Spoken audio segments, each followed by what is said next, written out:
and welcome to Three Key the Artist. I'm your host, Rachel Vogel, and joining me for tonight's episode is the Queen of Electronic, REYSHA Rami. So, REYSHA, welcome to the podcast. How's it going? Thank you so much. Thank you for having me. It's going well. Great, love to hear it. Well, are you ready for your first question? Yes, I am. Let's do it. I've heard many artists say, I am my music, and my music is me. So, what does that statement mean to you? I feel like, or I know that that statement has some nuance for me when I hear it. I think on one side of it, when I hear that, I think that it rings true that my music is me. I'm proud of the music that I'm putting out. And I also feel like that comes with, you hear a little bit of a song, and you know that it's Rachel Rami behind the track. I feel like that comes from just building a world, and I really resonate with it in that aspect.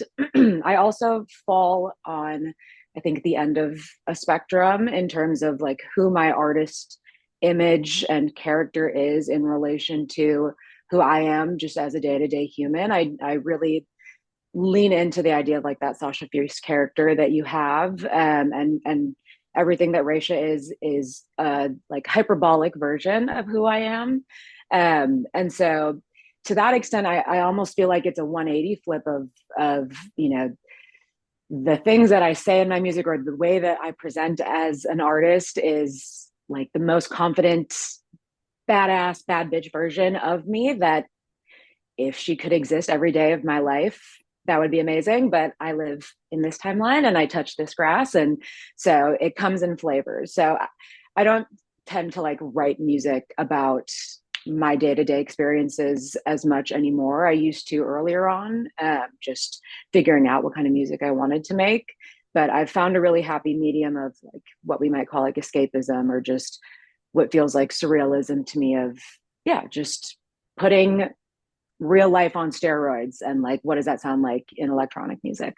That's really cool. Yeah, I'm curious, like, what do you think was the catalyst between deciding to like kind of put the hat on for when you're deciding to be in that artist persona versus taking it off since it was kind of like an evolution over time? I think that the switch happened when I relinquished this like burden I put on myself um honestly of singing.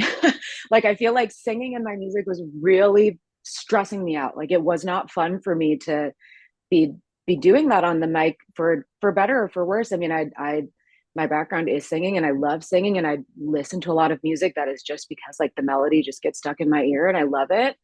Um, but as an artist and like in making my own music, it just felt really hard making something that I would also want to listen to outside of like this is my song and so I like it. Like as a Hmm. consumer, I just was having a hard time connecting to what I was making. And they were different genres at that point too. I mean, I've like really made it all. I've made like soft adult contemporary, I've made like D'Angelo R&B, I've made like the poppiest pop. And I've landed where I am because I think just when in like these trials and errors, it really clicked just in relinquishing what it means to be a singer on the mic for me. And it just became more fun being able to explore not only what it's like to do like the talk singing or the talk rapping on the mic, but then that just opened me up to like, well, what else is fun? What else is playful here? And it just allows, I think, the production to really come to the front and be a focus, which to me is a really important part. I feel like that's something that a lot of artists maybe don't talk about, but I'm sure experience it as well. Yeah. So before we jump into the next question, you're originally from Minneapolis, Minnesota. So I'm curious, what drew you to Los Angeles? Was it the world of music that's over here, or was it something else? Yeah, it definitely was the fact that music and film are over here. I moved out with my boyfriend Dex, who is also my executive producer. He goes by Dextro. So anything that is released by Rachel Rami is me, but it's created by the both of us. I would say 50-50. And with, I mean, honestly, 50-50 is a compliment to myself. I think that someone could parse that out to he does a lot. He's really involved, and he not only brings like the production side to it, but just the emotional side, the mental side, the personality side. Like it really rounds out what the Rachel Rami project is. And so we were dating at that point when we moved out here in 2019. We moved out here like exactly 6 months before the COVID shutdown Ooh, happened in March of 2020. And did we make use of those 6 months? No. Um, but we moved out here because we were interested in just dabbling in both film and music. It felt like, and it was a good pivot time for the both of us. I don't think that we I don't think we would have been able to like seriously pursue the idea of moving if we both just hadn't like wrapped up what we were doing in Minnesota separately and just kind of being intentional with that decision. It was just the right time. yeah, totally makes sense. All right, next question. Every industry has its hidden truths, both good and bad, but what's one secret about the music industry that most people might not know?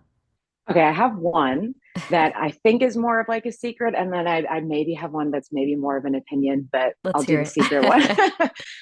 At least in my experience of making music, I feel like almost every the chances of something that you have heard being like completely made start to finish in a recording studio feels almost like slim to none.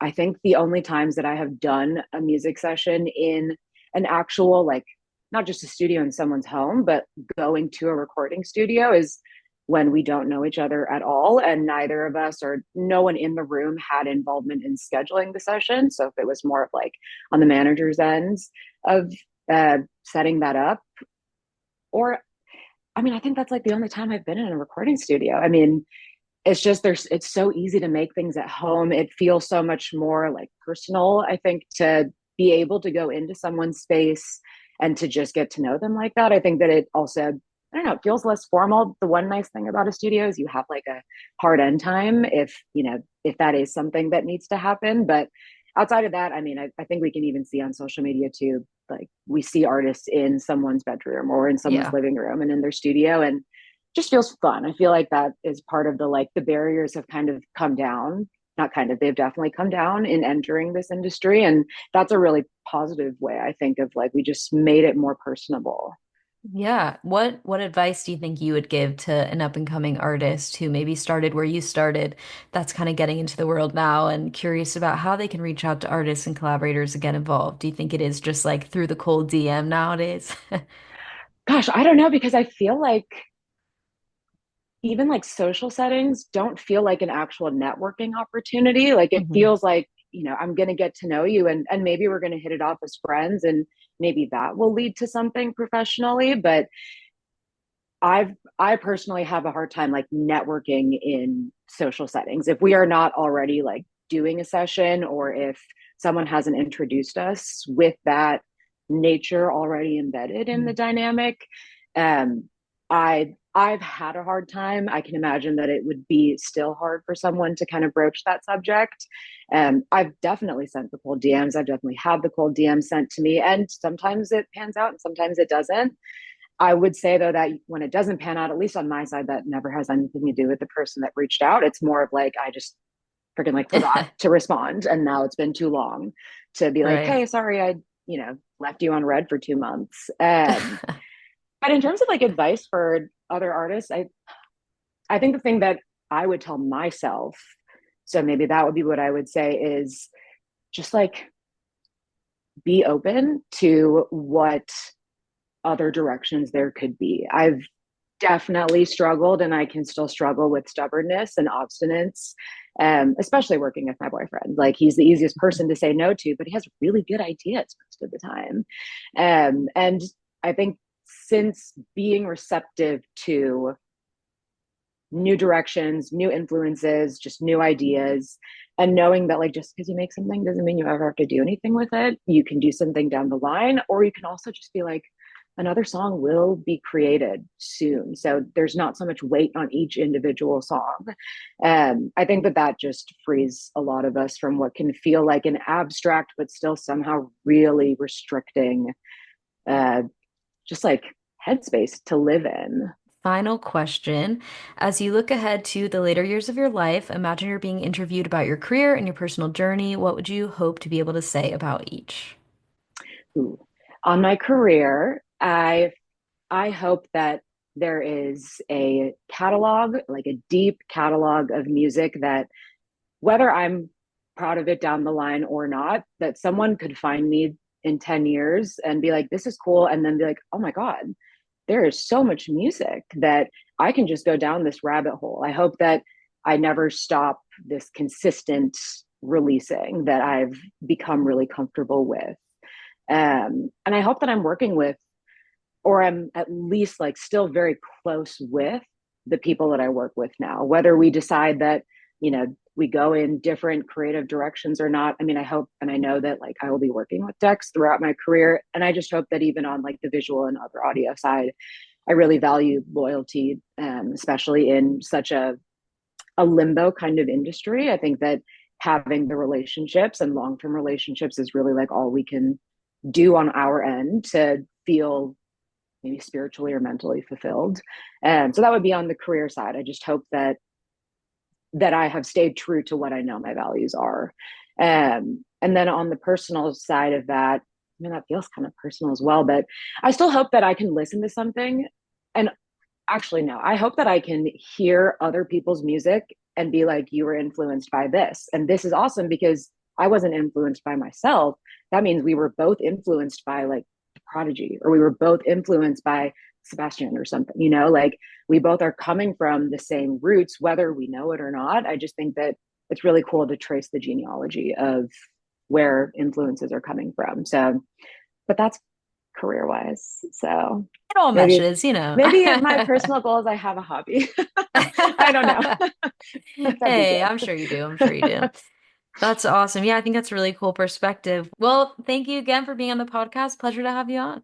Thank you so much.